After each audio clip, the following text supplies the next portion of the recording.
The whole valley shunned her for the white streak through her coal-black hair. I found her in my barn. Not the way you find a stray cat, curled up warm and unconcerned. The way you find something that has been pushed there by weather and bad luck both, tucked into the far corner behind the feed bins, her back against the wall, a folding knife open in her right hand. She wasn't asleep. Her eyes were open and level, and she was watching the door when I came through it with the lantern, and she didn't flinch, didn't cry out, didn't do anything at all. Just held that knife low and waited to see what I was going to do. I stood there a moment. I'd been ranching the Harlan Creek bottomland for 11 years by then. I'd had wolves in the barn, drunk drifters in the barn, once a Comanche boy no more than 14 who'd gotten separated from his people and was running a fever that would have killed him by morning if I hadn't brought him inside. I wasn't easy to rattle. But I'd never seen a woman like her. Not the situation I'd dealt with variations of. Her specifically, I mean. She was maybe 30, dark-eyed, hard-jawed, the kind of face that had seen something and hadn't flinched away from it. Her coat was good wool once, now patched at both elbows with something that wasn't wool. Her boots were split at the left toe, the leather curled back from the sole in that particular way that means a person has been walking in wet weather and the boot has finally given up trying. Her hands were steady, the knife in her right hand didn't shake. And her hair black as creek bottom silt, pulled back loose and tied at her neck and running right through the center of it from the widow's peak all the way down to where it ended at the tie was a streak of white, pure white, not gray, not silver the way some women go in their 40s or 50s, white as the blaze on a dark horse, absolute white, clean-edged, unmistakable. I'd heard about her, of course. The whole valley had been talking about her for 3 weeks.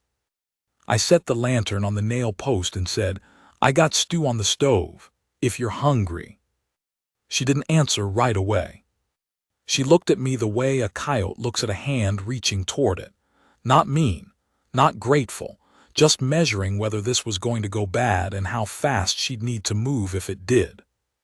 Then she folded the knife closed and put it in her coat pocket. She said, "I'll earn it."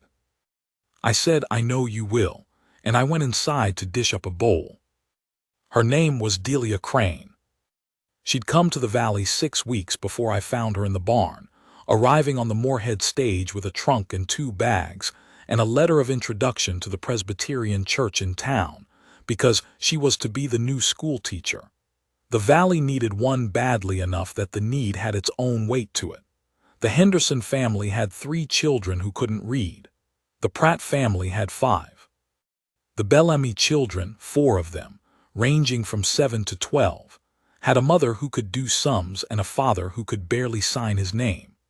There were families scattered all up and down Harlan Creek Valley, with children getting older without letters, and the church had been running an advertisement in the territorial papers for 2 years running without finding a taker who'd actually show. Delia Crane had a certificate from a normal school in Ohio. She had 7 years of teaching behind her, 4 of them in rough industrial districts, where the children came to school hungry and left early to work, and you had to catch them in the hours between. She had 3 references that called her patient and firm in equal measure, which is about the best thing you can say about a teacher. She knew her arithmetic, her geography, her grammar. She was willing to come to a remote valley in the middle of a territory that had 3 towns and 200 miles of open country between them. She was everything they'd advertised for. She was exactly what the valley needed. Then she stepped off the stage, and the valley got a look at that streak in her hair. I wasn't there when it happened. I was up at the north pasture doing something that needed doing, as I always was when the stage came through. I didn't have much reason to be in town except on business. I heard it second and third hand, the way everything reaches a man who keeps mostly to himself. What I heard was this. The first person to say something was Vera Coldwell, who ran the dry goods store with her husband but ran it in fact alone, and whose opinion landed in the valley the way a boot heel lands on fresh mud, deep and lasting. Vera had been standing on the boardwalk with two other women when the stage pulled in. She'd watched Delia Crane climb down with her trunk and her bags and her dark hair, and then she'd seen the streak, and she'd said, loud enough to carry, that it was a witch's mark. That's all it took. That's all it ever takes with a thing like that. I want to be clear-eyed about the people of that valley, because they were my people, most of them, and I don't want to be unfair. The majority of the families settled. There were decent, hard-working, God-fearing folk who would carry a neighbor's fence posts through a blizzard without being asked and not expect anything in return. I'd seen it. I'd been the one they carried posts for when my father died and I was trying to run the place alone at 22. I knew the good of those people. But put a strange woman in front of them with something on her that doesn't fit the picture they've got, a marking that looks like the old stories their grandmothers told, something out of the old country that they'd been trying to leave behind since they came west, and some of them turned strange. Not all, not even most, but enough. Enough to set a tone, enough to make the rest go quiet instead of speaking. Vera Coldwell set that tone. She said it in about 6 words on a boardwalk, and it spread through the valley like water through dry ground. The church elders met that same evening. By the next morning they had sent a letter to Delia Crane at the hotel saying that, upon reflection, they had determined the position had been filled by other means. It hadn't been. There was no other means. Every child in the valley still couldn't read. She tried to find a room to rent. The Griggs family said no. The widow Martinson said she wasn't taking boarders anymore, which anyone who knew her knew was not true. The Hanson place on the South Road said the same thing. The hotel let her stay 2 more nights. Then Griggs, the man who ran it, Vera Coldwell's husband's cousin, which is the kind of connection that runs through a small valley like a rope through a block and tackle, told her there had been concerns raised by other guests, and he couldn't risk his business's reputation. She had $32. She had a trunk she couldn't carry, 2 bags she could, a good wool coat that was starting to show wear at the elbows, and a folding knife her father had given her when she left Ohio, which she'd probably never thought she'd need. And she had that white streak in her hair that she had been born with, a piebald mark that her mother had kissed when she was 3 days old and said was lucky. A mark she had carried her whole life without thinking much about it because, in the places she'd lived before, nobody had said anything worth saying about it. She walked north on the road out of town in the early dark of a November evening, carrying her 2 bags and leaving the trunk behind at the hotel because she couldn't carry it and she had to move. And she found my barn 9 miles from town because the light was still on in my house, and she'd seen it from the road. I'll tell you about the valley and me, so you understand the position I was in and the position I chose. My name is Cal Harlan. My grandfather dug the first well on this land, came up from Texas in 1851 with a mule and a wagon and a certainty about where the water would be that turned out to be right, which was the kind of certainty that gets a man either respected or killed depending on the territory. He was respected. My father built the house that still stands, nothing fancy, 2 solid rooms downstairs and a loft, good cut stone on the fireplace that hasn't cracked in 40 years, a porch that faces east because my father liked to see the sun come up. I'd added a 3rd room 4 years ago, which I can't fully explain the reasoning behind. I think I just needed something to do with my hands, something that required attention and effort and made a thing that would last. My wife, Nora, died of fever 4 years before Delia Crane walked into my barn. We had been married 6 years. I had liked Nora and respected her and thought she was a good woman, and I believe she had felt the same about me. We weren't a love story kind of marriage. We were a respect and steadiness kind of marriage, which I have come to think is probably the rarer and more valuable thing. We worked the ranch together and we sat on the porch together in the evenings, and we talked about what needed doing and sometimes about things that didn't need to be done but were interesting anyway. And when she got sick, I sat with her, and when she was gone, I buried her up on the hill where she'd like to go in the mornings. And then I went back to the ranch. We had tried for children and it hadn't happened. That grief was quiet and ran separate from the grief of losing Nora, a different waterway running underground. I didn't talk about it much. You don't, when the thing you're grieving never was. After Nora died, I just continued. That's the truest word I have for it. I kept the land. I ran the cattle. I did what needed doing through all the seasons a ranch requires, and I did not ask much from the world around me, and mostly the world returned the favor. Cal Harlan, the quiet one up on Harlan Creek, the widower, the man who works his land and comes to town twice a month and sits in his church pew Christmas and Easter because the habit had outlasted the reason for it. People thought well enough of me in that valley. I'd helped when help was needed and kept to myself when it wasn't, and I'd never given anyone a reason to think ill of me, and if that sounds like a modest thing to say about 11 years of a life, well, it was a modest life. I was not discontented with it. I want to be clear about that. A man can be lonely in a way that's so familiar he stopped feeling it as something separate from himself and still not be discontented. I was that man. I had no investment in Vera Coldwell's opinions, had never much liked her manner toward people who couldn't match her socially, and had kept my distance from her accordingly. I had no investment in the church elders' decisions. I was a man who sat in a pew twice a year, not one who sat on committees. I had no quarrel with any of them. But I had been around long enough to know how a small valley works, how it turns on a thing or a person the way weather turns fast and total, and often without a reason that holds up to examination in daylight. I had heard the talk about the woman with the streak in her hair. I'd heard witch's mark said by the old man at the saloon. I'd heard touched, and I'd heard worse. And I had sat with my beer and thought what I always thought about Vera Coldwell's variety of opinion, that a woman born with a patch of white in her hair was no more a witch than my gray barn cat was a wolf, and that anyone who believed otherwise was not worth the effort of arguing with. And then I had ridden home. I had not ridden into town and said that out loud, that I will own. There are things a man does not do that he should have done sooner, and owning them is part of telling the thing honestly. When I found her in my barn, I stopped not doing what I should have done. The stew was elk. I'd taken a young bull 3 weeks before and put the meat up in the cold, and there was plenty of it. I gave her a full bowl with some of the root vegetables I'd pulled in the fall, and half a pan of cornbread I'd made the day before, and I put them in front of her and sat across with my coffee and let her eat without talking, because a hungry person doesn't want conversation. They want to eat, and watching them eat and making them feel observed about it is a particular kind of rudeness.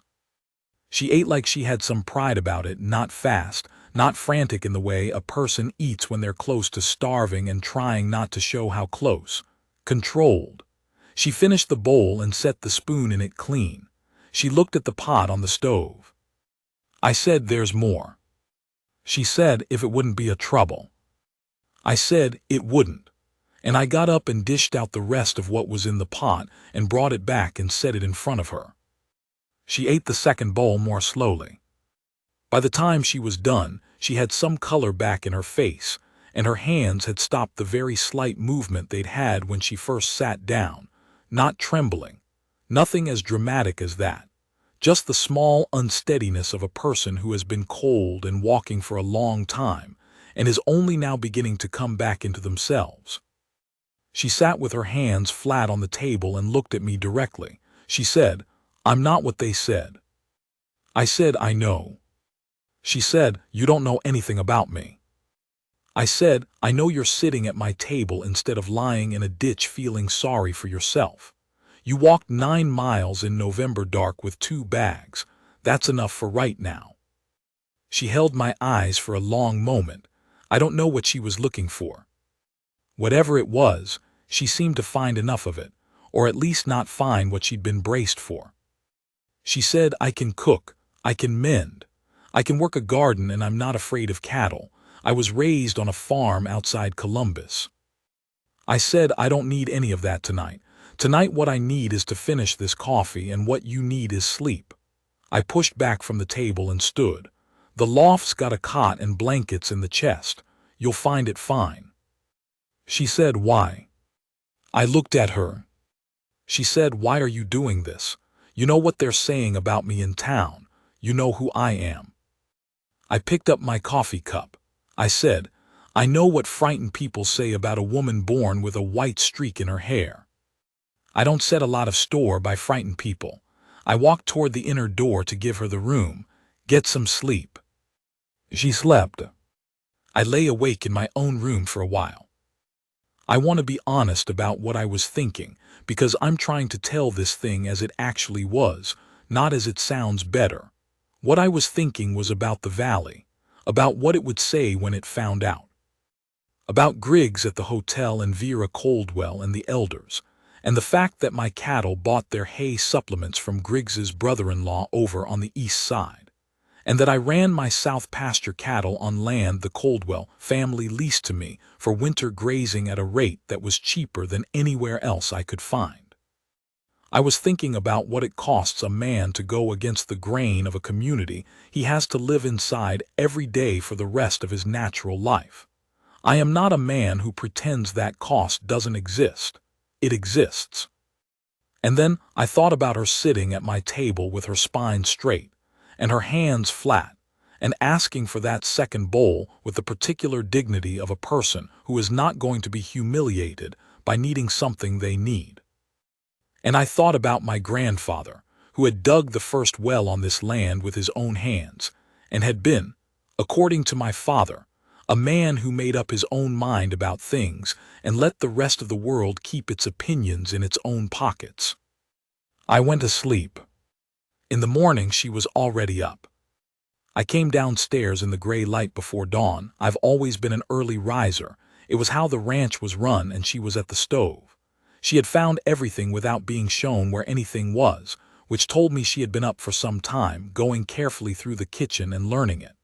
There was coffee on good coffee, stronger than I made it, which said something about where she'd come from and what she was used to. There was a tin of biscuits wrapped in a cloth on the counter. The kitchen had been swept. She was sitting at the table with her cup when I came in. She looked at me over it the same way she'd looked at me across the barn, measuring, steady. Not hostile, just not making any assumptions. I poured my coffee. I took one of the biscuits. I ate it standing at the counter because that was how I'd eaten breakfast for 4 years. It was a good biscuit, better than mine. I said, I've got a broke fence line up on the north pasture. Post rotted through sometime in the last week. I'll be out there most of the morning. She said, I'll see to the house. I said, you don't have to earn the food, Delia. I meant that last night. She said, I know, I want to. There is a difference between a person helping because they're afraid not to and a person helping because keeping their hands busy is the way they stay whole and don't start thinking too hard about everything that's happened to them. I could hear which one it was. I put on my coat and hat and went out to the barn and got to work. She stayed through the first week because there was nowhere to go and the weather had turned mean. She stayed through the second week because by then the weather had gone from mean to serious, early snowfall, which happens in that valley in November sometimes. A reminder that it's high country and winter arrives when it decides to. And I was not going to put a woman out in that, even if there had been somewhere to put her. She stayed through the third week because by then we had settled into a rhythm. I want to try to describe that rhythm because it was the thing that mattered, maybe more than anything that came later. It was not complicated. It was not romantic, not in the way that word gets used. It was just functional, settled. She kept the house. I ran the ranch. We ate together in the evenings, and sometimes we talked and sometimes we didn't, and neither one required anything from the other beyond what was freely given. She was a woman who did not talk to fill silence. She talked when she had something worth saying, which I had come to find, over 11 years of mostly my own company, was one of the rarest and most valuable qualities a person could have. The first week I learned she was from a farm outside Columbus, father who raised corn and kept horses, mother who had been a schoolteacher herself before she married. 2 brothers, both still in Ohio. The farm had been sold after her father died. She didn't say much about that, and she had put her normal school certificate to use and built a life teaching. The white streak had been there since she was born. Her mother had told her the story of kissing it when she was 3 days old and saying it was lucky, and she had believed it or not believed it at different points in her life depending on circumstances, which seemed to me to be the honest approach to a thing like that. The second week I learned she could fix a harness. She'd watch me working on one in the barn. I had a split near the offside turret that was going to fail completely if I didn't get ahead of it, and she had come out and watched for a while and then said she'd seen her father do it a different way and could she show me. The way she'd seen her father do it was, in fact, better. I said so. She didn't say anything smug about it, just went back inside. I appreciated that. The third week I learned she was afraid of something, but I couldn't tell what it was. Not afraid of me, that had cleared by the end of the first night. Not afraid of the work or the isolation or the weather. Something else, something interior, something she carried around with her and checked on the way you check a wound. I didn't ask about it. It wasn't my business, but I noticed it. I noticed other things too, which I kept carefully to myself. By the fourth week, she had rechinked the gap in the north wall of the kitchen that had been letting cold air whistle in since September. She used a mixture she made herself from ash and tallow and some kind of clay she'd found along the creek bank, and she tamped it in with a stick in the evenings after supper, a section at a time, humming something I didn't recognize while she worked. She mended 3 of my work shirts using the kit she kept in one of her bags, good mending, invisible almost, the kind where you have to look twice to find where it was done. She reorganized the root cellar so that you could find things without hunting, which 4 years of living alone had made genuinely difficult. And every single morning, without exception, strong coffee on the stove before I came downstairs. I had started coming down earlier to catch the first cup, and had told myself it was just because I was sleeping better, which was also true. We were careful with each other. That's the word for it. She was careful not to push into spaces she hadn't been invited into, and I was careful not to make her feel that her presence was anything other than wanted, because it was, and I knew it was, and I was being honest with myself about it, just not yet ready to do anything about that honesty. On the 18th day she was at my place, I went to town. I had business to attend to: flour, nails, a new draw knife, a few things I'd been putting off, and I had, though I hadn't said it to myself in so many words, something I wanted to do while I was there. I went to the dry goods first. Vera Coldwell was behind the counter, as she always was. She said, "Morning, Cal," in the tone she used for people she respected on account of their land and their years in the valley, and she started pulling my order off the shelves. I let her get halfway through it. Then I said, "I hear the school position is still open." She looked up. I said, "Delia Crane is staying up at my place. She's been there going on 3 weeks now." I kept my voice level, the same way I keep it when I'm talking about a fence line or a water dispute, just facts, just the situation as it stands. She has her certificate and 7 years of teaching behind her. She's a fine, capable woman. I paused. If the church is interested in having an actual school this winter, I'd be glad to bring her in to talk about it. Vera Coldwell's face went through several things in the space of a few seconds.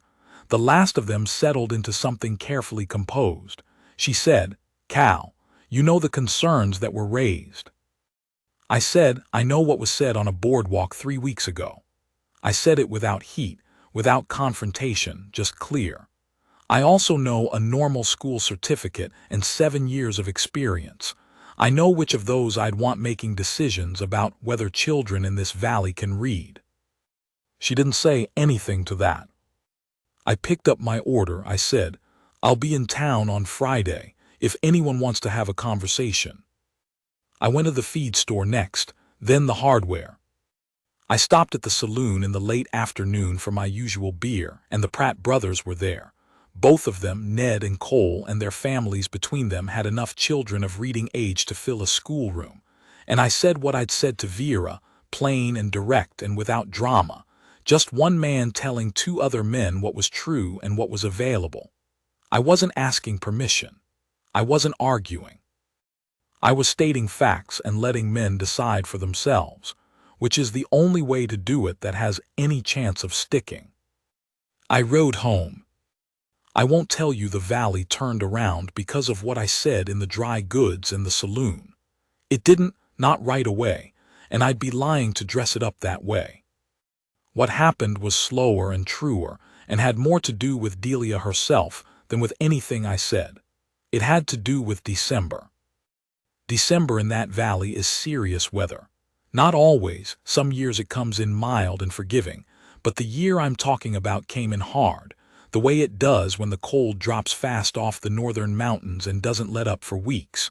The creek froze in sections. The north road got rough and then impassable.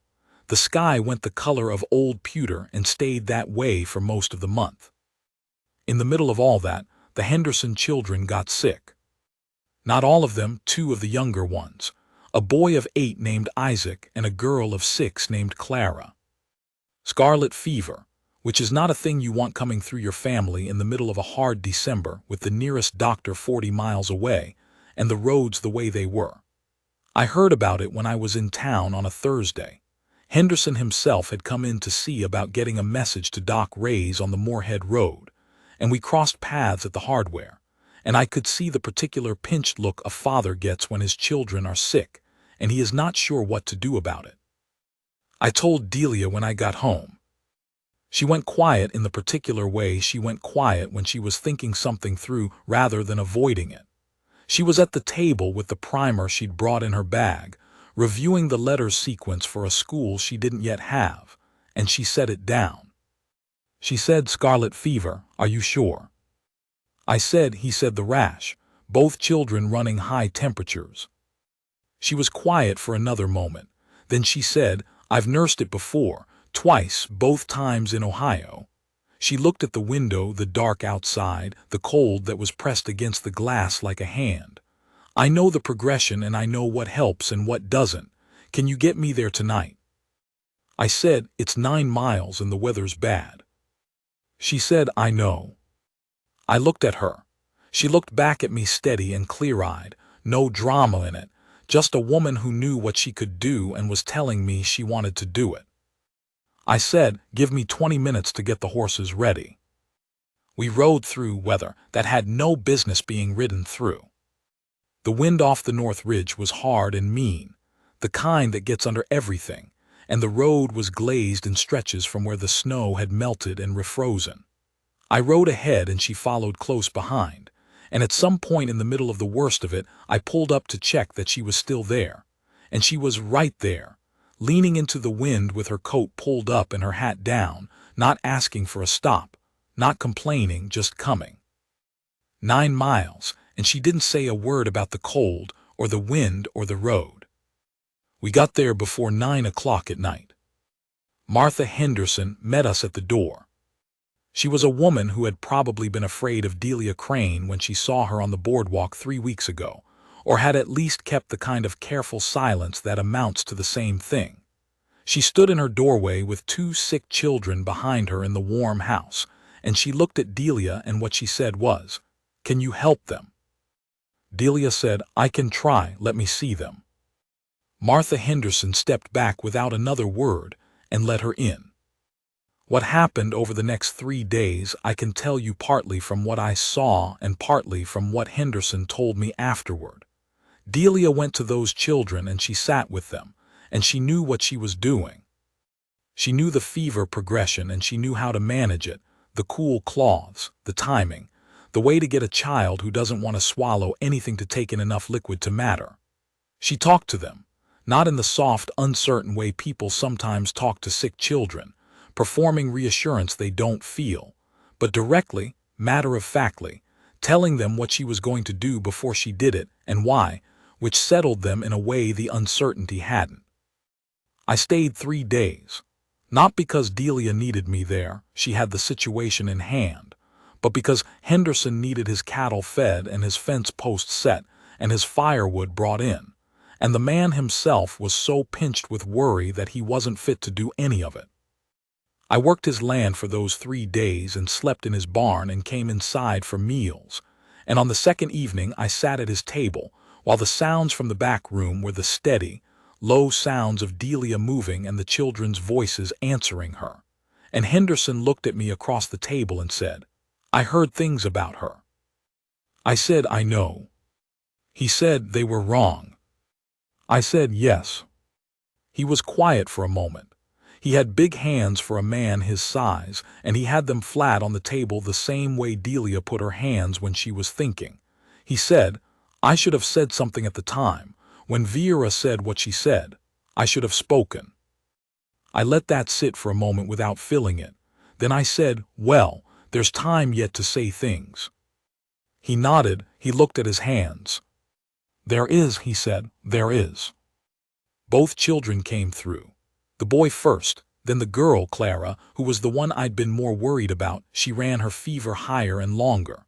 On the morning of the third day, Clara sat up in her bed and asked for something to eat, and I heard Delia laugh from the other side of the house, a short, bright sound, real and unguarded, and Henderson put his face in his hands for a moment at the kitchen table, not crying, just releasing. Clara, before we left, made Delia a present. She had chalk and a piece of brown paper, and she drew a picture of a woman with dark hair and a white streak in it, her best interpretation, a child's chalk lines, and she folded it up and gave it to Delia with both hands. Delia held it and looked at it and said, very seriously, "This is the best drawing I have ever received." She folded it and put it in her coat pocket, the inside pocket closest to her. We rode home in the dark again, 9 miles, and this time the wind had let off some and the road was passable. We were a mile out from the Henderson place, riding side by side where the road widened, and I heard her let out one long, slow breath. I didn't look at her. I rode alongside and let her have it, and then after a moment she reached across and put her hand on my forearm, not grabbing, not pulling, just resting. She held it there for a few seconds and then took it back, and we rode the rest of the way home without talking.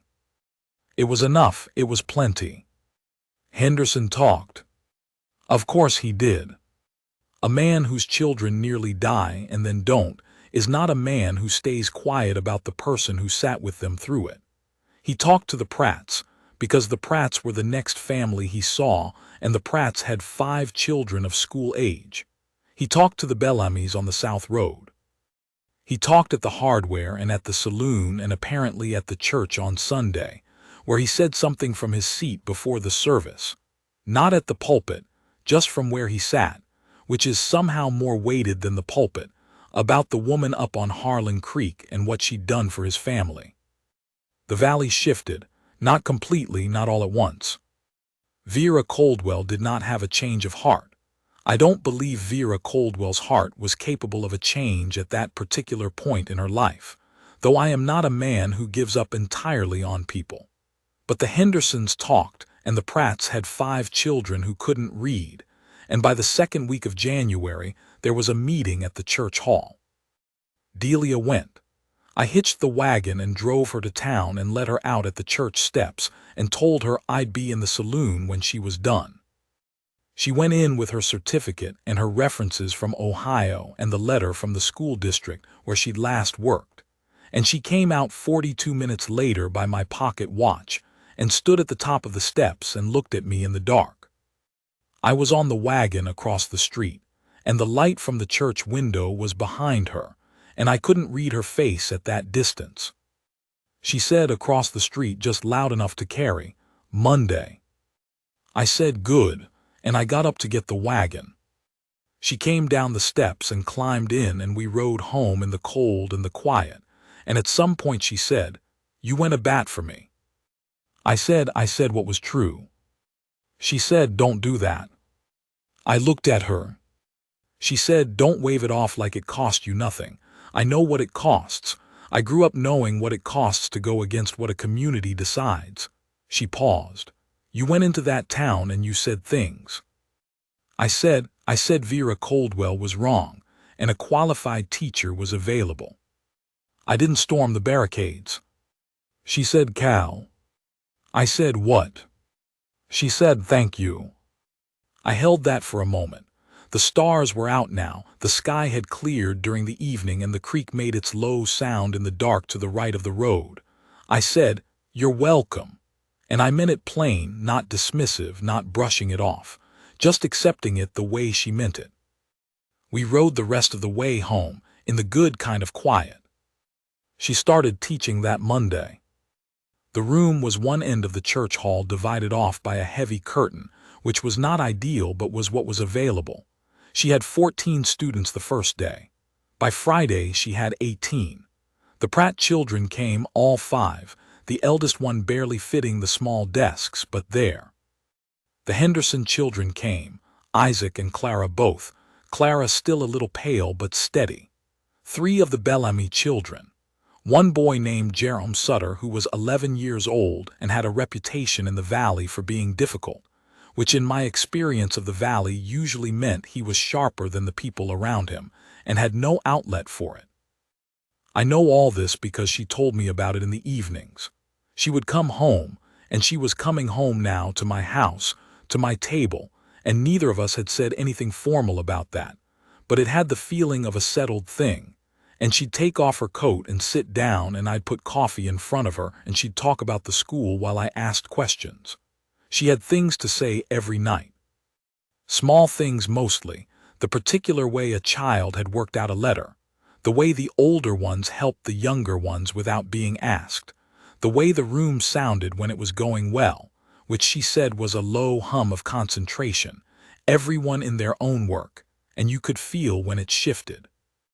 Jerome, she told me one night with something close to a smile, not quite, but close, had been given a reader and told to start on the first page, and had worked his way through it and looked up and said with some aggression, I don't see what this has to do with cattle.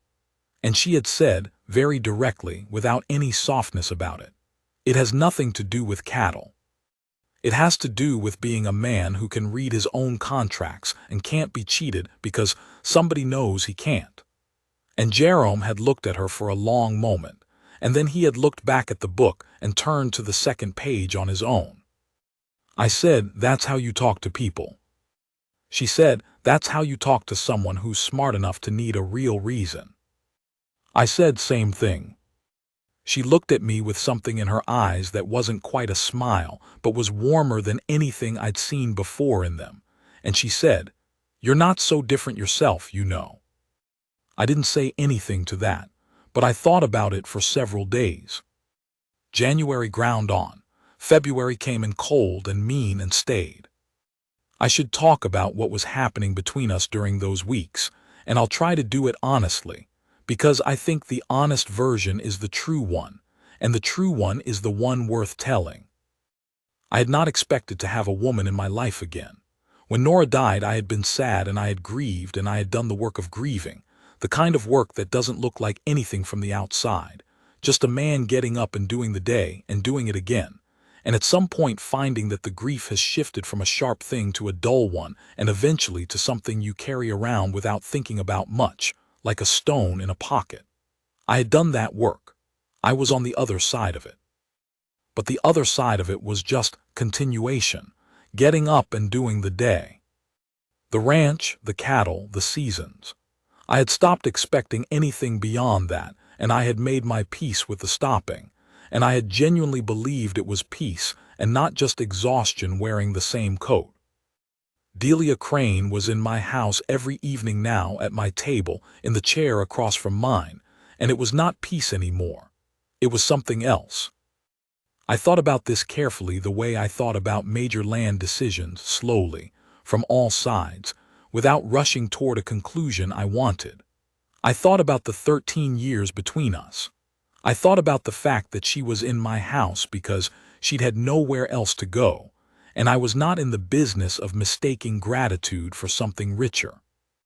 I thought about the fact that she was a woman who had been treated badly by a whole valley on account of a marking she'd been born with, and who was now, slowly, building herself back into a life in that same valley, and the last thing she needed was a complication from the man who'd given her shelter.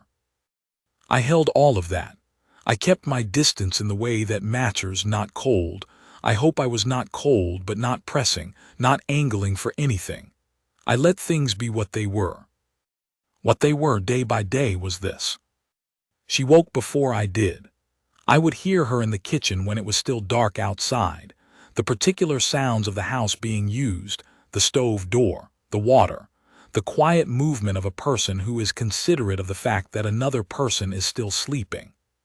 By the time I came down, she had her cup and the lamp, and sometimes a book she'd brought with her from Ohio, one of a small stack she kept on the shelf I'd cleared for her, and she would look up at me the same way every morning, not warm, not cool, just present, real, fully there.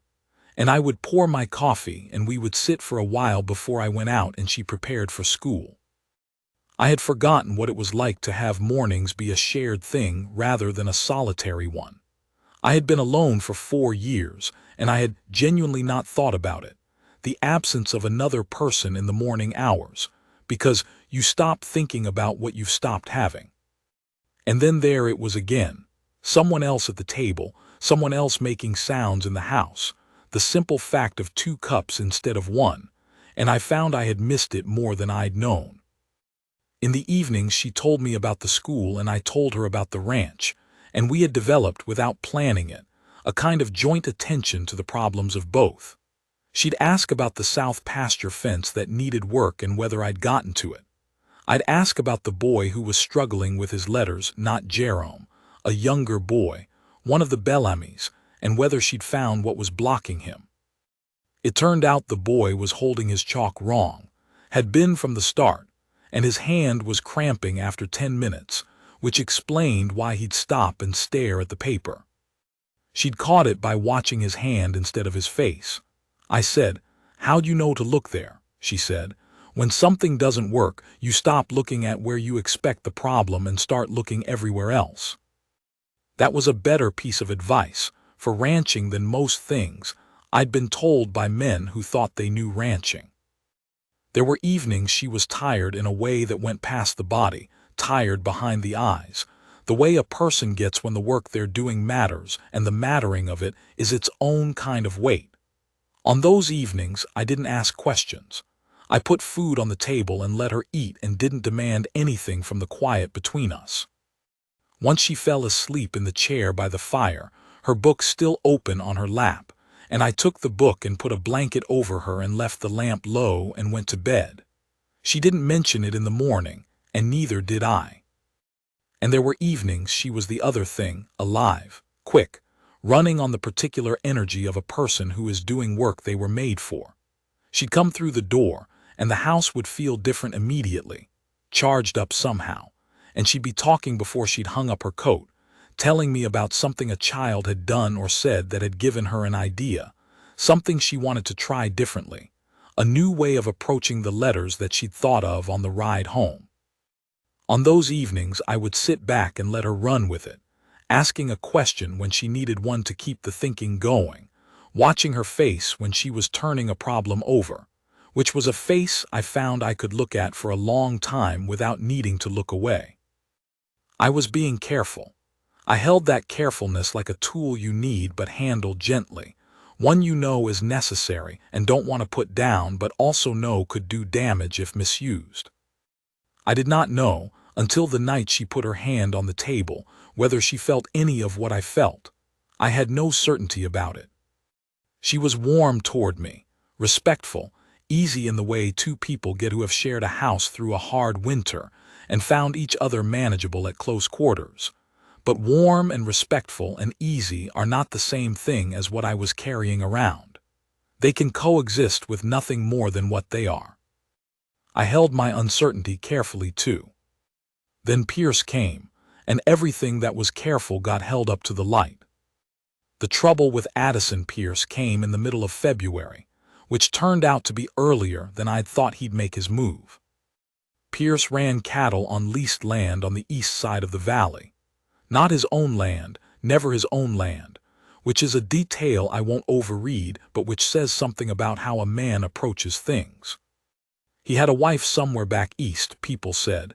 Nobody asked much about it.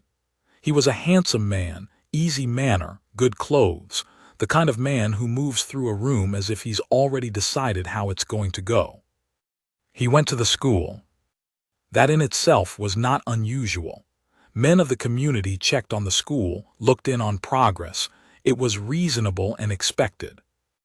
What was not reasonable was that he stayed after the children were dismissed, and what he said to Delia, which she told me that same evening, sitting at our table with her coffee going cold between her hands, was that a woman in her particular situation, a woman without property or standing in the community, might benefit considerably from the attentions of a man with means and influence. That he could make things easier for her, that he admired her and wanted to discuss what that might look like. She had told him, as directly as she told Jerome to read the second page, no. He came back the next day, and she told him the same thing. He came to my place on a Saturday morning while I was splitting wood in the yard. I heard the horse before I saw him. He came up the road and sat his horse on the other side of the fence and said, "Cal," like we were friends who'd been keeping up with each other, which we had not. I put the axe in the block and waited. He said, "You've got a woman staying up here." I said, "I do." He said, "Some people think it's an odd arrangement." I said, "Some people thought she was a witch because of her hair." I stopped tracking what some people think some time ago. He smiled. It was a practiced smile, confident and even. He said, "She's going to have limited options, you understand. A woman like her in a valley like this, she needs someone who can smooth the way for her, someone with standing." I picked the axe back up. I set another log on the block and I split it. The sound was loud and clean in the cold air. Then I set the axe down and looked at him. I said, "Delia Crane has spent the last 2 months nursing children back to health and teaching this valley's kids to read. She doesn't need anyone to smooth her way. What she needs is for men like you to get off it." He sat his horse. The smile didn't move, but something behind it shifted. He said, "You staking a claim, Harlan." I said, "I'm stating a fact. She told you no, twice from what I hear. Let it stay no." He held it for a moment, then touched his hat brim and rode off. I went back to splitting wood, and I didn't watch him go. That evening I told Delia what had happened, plain and unvarnished. She sat with it. She said, "The Pratt children told me he came to see you." I said, "They tell you everything." She said, "They tell me the things they think I should know." She was quiet for a moment. "What did you mean when you told him I'd said no?" I said, "I meant exactly that. You told him no, and he needed to hear it confirmed." She said, "He said you were staking a claim." I said, "He was looking for a reason to hear it that had to do with men and territory. That's how he thinks." She said, "Is he wrong?" I looked at my coffee. The fire was going and the kitchen was warm and the lamp between us was steady. Outside, the wind was working at the corner of the house the way it does some nights, finding the angle and settling in. I said, "I told you I'd say things straight." She said, "So say them." I looked up. She was watching me with those steady dark eyes, the white streak catching the lamplight. She had her hands on the table, flat still. She was not afraid of what I was going to say. Whatever it was, she was prepared to hear it. I said, "There's something here, between you and me. I don't know what it is yet or what it wants to be. And I know there are reasons to be careful about it, your age and mine. The fact that you're here because you had nowhere else, and I am not the kind of man who confuses proximity for something it isn't." I stopped. "But I'm not going to lie to you by omission. It's not nothing." She said, "No." I said, "No what?" She said, "No, it's not nothing." She turned her coffee cup in her hands. "I know the reasons you've been careful. I've watched you be careful, and I've thought about every one of those reasons too." She paused. "I am here because I needed somewhere to be. That's true, but I am still here because I chose to be." "That's also true." I said, "I know the difference." She said, "I know you do. That's part of it." She put her hands flat again. I'm not a woman who does things out of gratitude that I don't mean. I was not raised that way and I'm not built that way. I said, I know. She looked at me directly. She said, so, I want to know what you want. I held it for a long moment. The fire, the lamp, the wind at the corner. I said, I want to see what this is, carefully, without rushing it. I want you to have everything you need that isn't me, the school, the standing in the valley, your own life here. And then whatever's left, whatever you want to give, I'd like to have. She was quiet for a moment. Then she put her hand across the table, palm up, slow and deliberate, the way you offer your hand to something you don't want to startle. I put my hand in hers. We sat like that for a while, the fire going, neither of us saying anything. It was a good kind of quiet. The weeks after that were different in a way that was hard to name exactly, but impossible to miss. Nothing dramatic changed. We were still the same people doing the same things in the same house. I still went out before light and came in at dark. She still went to school and came home.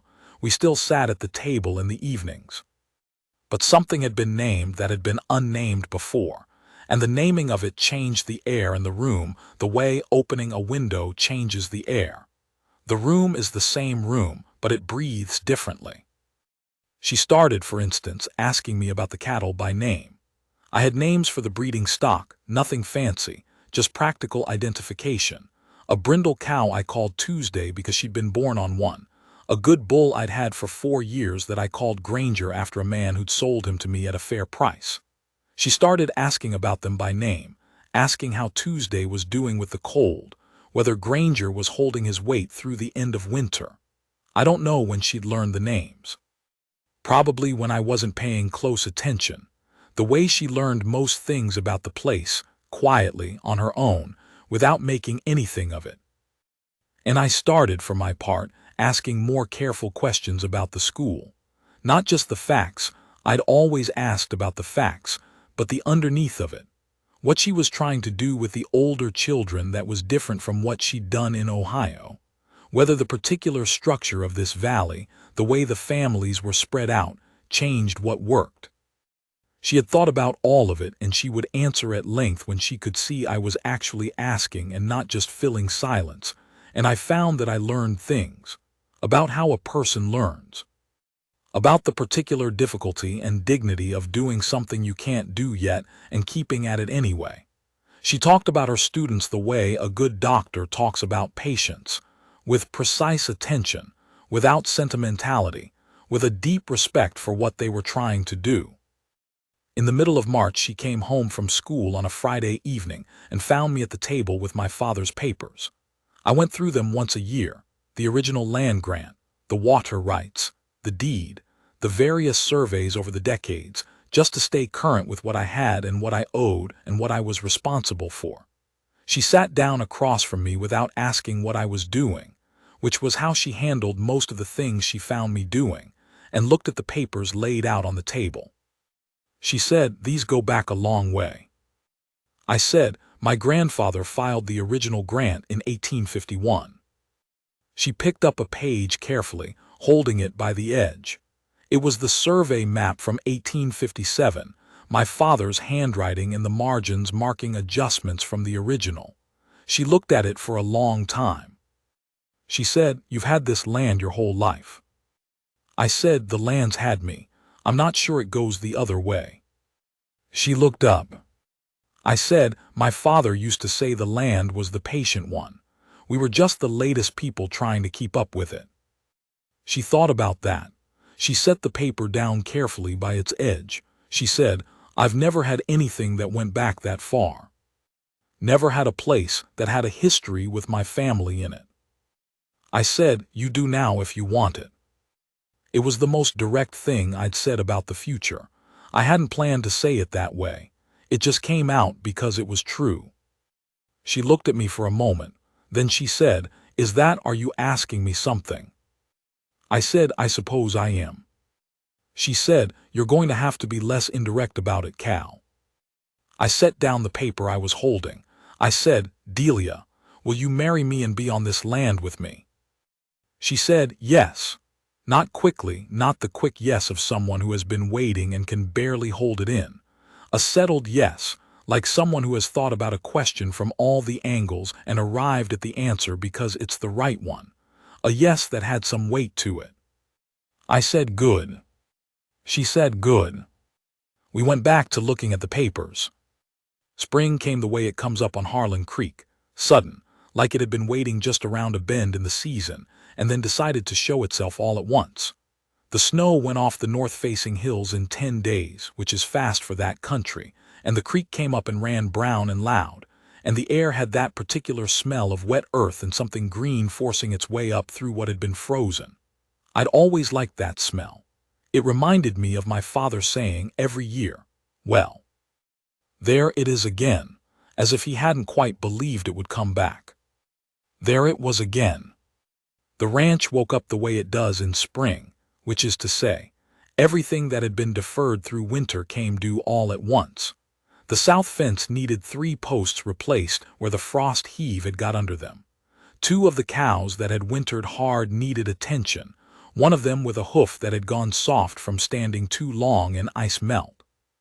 The barn roof had a section that had held up through January and February, and then quietly given up in the March thaw, letting in a thin, steady drip that was doing no good to the hay. I was up before light every day and working until there was no more light to work by, and the particular tiredness of that, a tiredness of the body from real effort, from the land asking what it always asks, and you giving it, was one I found I didn't mind. I have always been better with a clear task in front of me than I am with an empty day. Delia would be gone to the school when I came in at midday. I would eat standing at the counter, the way I had alone, except that now there was food already made. Not always elaborate. She didn't have time for elaborate, but there would be bread baked the night before, or a pot of beans she'd set to simmer before she left. Something that said the house was still a house with 2 people in it even when only one of them was there. I noticed that. I noticed it the way you notice warmth, not dramatically, but steadily, as a fact of the world you would miss if it were taken away. She had 22 students by March, which was more than anyone had thought possible in a room divided off by a curtain. The church committee that had wavered in January was now talking about a proper schoolhouse, not next year, not eventually, but this summer, before the fall term. A real building with real windows and a door of its own. Henderson had offered lumber. The Pratt brothers had offered labor. The committee had looked at the numbers, 22 children who were learning to read, with more families inquiring, and had done the arithmetic that men who run things are capable of when the politics fall away from them. Jerome, who had looked up from a reader in February and said he didn't see what it had to do with cattle, was now halfway through a second book, and had started helping the younger children with their letters without being asked, which Delia told me one evening with a look on her face that was as close to pure satisfaction as I'd ever seen on anyone. She said he reminded her of the sharp boys she'd had in the rough districts in Ohio, sharp enough to get into trouble without direction, and with the right direction capable of almost anything. She said she was going to find him a harder book. I said he'll complain. She said he'll complain and then he'll read it. She was right. She was right about most things regarding people, and I had come to trust that in her the way you come to trust a tool that has proven itself in real conditions. Valley had not been redeemed. I want to be honest about that. Vera Coldwell was still who she was, and I did not expect her to become anyone else. Addison Pierce gave me a wide berth after the morning at my fence, which suited me better than anything he could have said. There were families in the valley who still held a certain distance from Delia, not hostile now, just cautious. The way people are cautious about things they've decided to feel uncertain about and can't quite bring themselves to fully release. That caution was going to be with us for a while, maybe always in some form. But the Hendersons had talked and the Pratts had talked, and by March, when Delia walked into the dry goods for her school supplies, Vera Coldwell said, "Good morning, Miss Crane," and pulled her order without a word. Whether that was a change in the woman or just a reading of which way the wind had shifted, I genuinely could not tell you. Delia told me about it one evening with a slight raise of her eyebrow, and I said, "Progress," and she said, "I'll settle for silence." I said, "Fair enough." She said, "I want to show you something." She went to her coat on the peg and came back with the drawing Clara Henderson had given her, the chalk drawing on brown paper, smeared at the edges now from being folded and unfolded, but the white streak still clear in Clara's child lines. She smoothed it on the table between us. She said, "My mother told me it was lucky." I looked at the drawing and then at her. I said, "Smart woman." She looked at the drawing for a moment. I didn't believe her for a long time. There were years when I would have traded it for anything. She paused. "I think I believe her now." I said, "You should." She folded it back up and put it in her coat pocket, the inside pocket where it lived. She sat back down. We drank our coffee. She had made it so it was good. We were married in June. The weeks between March and June were the kind I had not had in a long time, weeks with something coming, something worth having at the end of them. Not that the work was different. The ranch work was the ranch work, and it was always the same.